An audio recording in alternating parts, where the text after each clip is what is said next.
On va essayer de comprendre tout ça avec vous, Emmanuel. C'est la crise et pourtant, la Bourse de Paris a clôturé hier soir au plus haut niveau de l'année.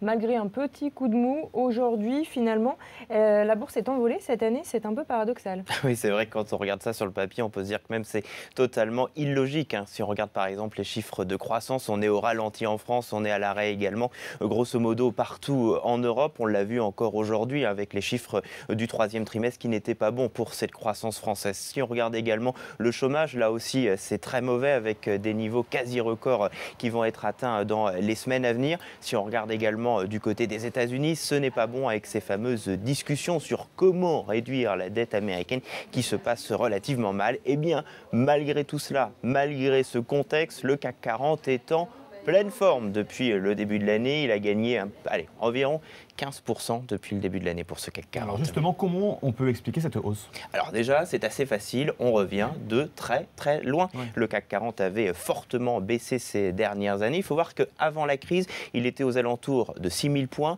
On n'est toujours pas revenu aux alentours de 4 000 points. Donc il y avait tout simplement un petit peu de marche pour avancer.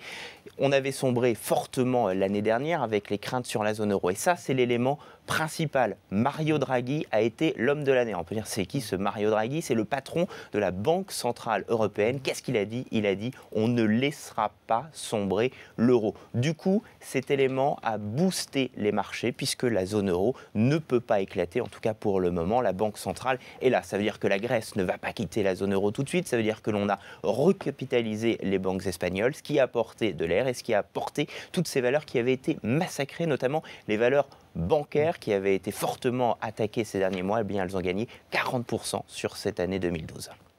Merci beaucoup, Emmanuel. Tout de suite, la météo de Fanny.